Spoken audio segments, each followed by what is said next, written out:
بسم اللہ الرحمن الرحیم۔ السلام علیکم۔ کیسے ہیں آپ سب؟ امید کرتی ہوں کہ آپ سب خیریت سے ہوں گے۔ اللہ تعالیٰ آپ سب کو اپنے حفظ و امان میں رکھے، آمین ثم آمین۔ حضرت رابعہ بصری رحمۃ اللہ علیہ کے حسن و جمال کی دھوم مچی ہوئی تھی، مگر جوانی کے شب و روز انہوں نے یاد الہی میں گزار دیے۔ آپ رحمۃ اللہ علیہ کے چہرے پر پاکیزگی کا ایسا نقاب تھا کہ دیکھنے والوں کی نگاہیں خود بخود جھک جاتی تھیں۔ اسی زمانے میں ایک نوجوان نے انہیں رات کے وقت ایک قبرستان میں چاند کی طرح چمکتے ہوئے دیکھا۔ وہ نوجوان آپ رحمۃ اللہ علیہ کو کوئی غیر مرئی مخلوق خیال سمجھ کر بھاگ کھڑا ہوا، لیکن دوسری سمت جب وہی چہرہ اسے بصرہ کے بازار میں نظر آیا تو وہ اب خود سے ہاتھ دھو بیٹھا اور رات دن اسی کے تصور میں رہنے لگا۔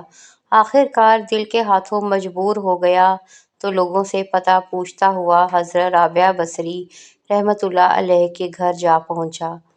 حضرت رابعہ بصری رحمۃ اللہ علیہ فرمایا کرتی تھی، دل کے دروازے ہمیشہ کھلے رکھو، کیا معلوم محبوب کس وقت دستک دے، مگر گھر کے دروازے بند ہوں یا کھلے ہوں، ان کی داستانیں برابر تھیں۔ نوجوان کو خلاف توقع گھر کا دروازہ کھلا ہوا ملا۔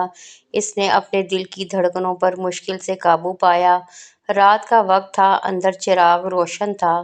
یہ سوچ کر وہ نوجوان بے باکی سے اندر داخل ہو گیا کہ حال دل سنانے میں کیا حرج ہے، زیادہ سے زیادہ انکار ہی تو ہوگا، واپسی کا دروازہ بہرحال کھلا ہوا ہے۔ لیکن جب وہ اندر جا پہنچا تو وہاں کوئی نہیں تھا، البتہ چھت سے ایک پرسوز آواز آ رہی تھی، جیسے کوئی زیر لب ہجر کا رونا رو رہا ہو۔ نوجوان تیزی سے سیڑھیاں چڑھتا گیا۔ حضرت رابعہ بصری رحمۃ اللہ علیہ عشاء کی نماز سے فارغ ہو کر ثنا خوانی کر رہی تھی۔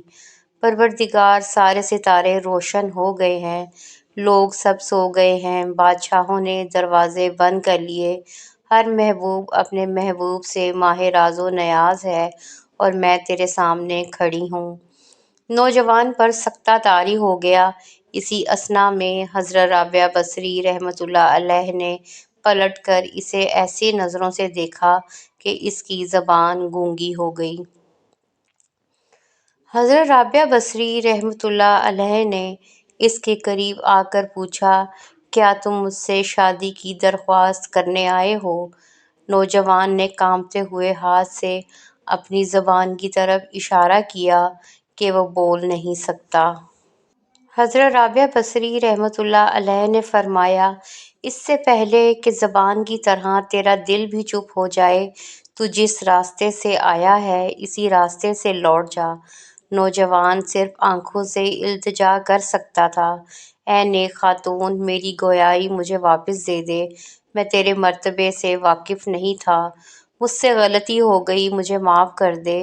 لا علمی ہمیشہ قابل معافی ہوتی ہے۔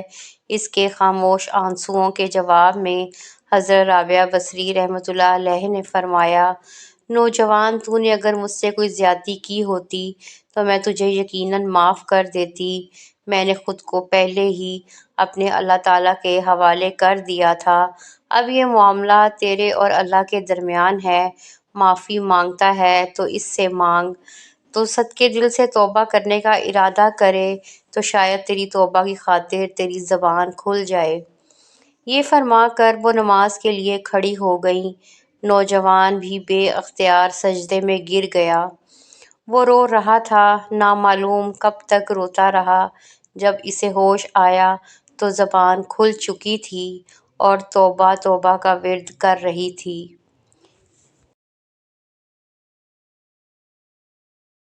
بصرہ کے بازاروں میں سالہ سال تک ایک مجلس گرمی، چاڑے اور برسات سے بے نیاز ہو کر دیوانہ وار توبہ توبہ کے نعرے لگاتا رہا۔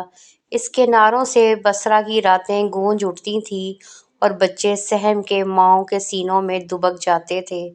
آخر ایک دن وہ مجذوب اچانک غائب ہو گیا اور پھر کبھی اس کا کوئی پتہ نہ چلا۔ وہ مجذوب وہی نوجوان تھا جو حضرت رابعہ بصری رحمۃ اللہ علیہ کی بدولت دربار خداوندی میں مقرب ٹھہرا تھا۔ شاعر نے بھی کیا خوب لکھا ہے، نگاہ ولی میں وہ تاثیر دیکھی، نگاہ ولی میں وہ تاثیر دیکھی، بدلتی ہزاروں کی تقدیر دیکھی۔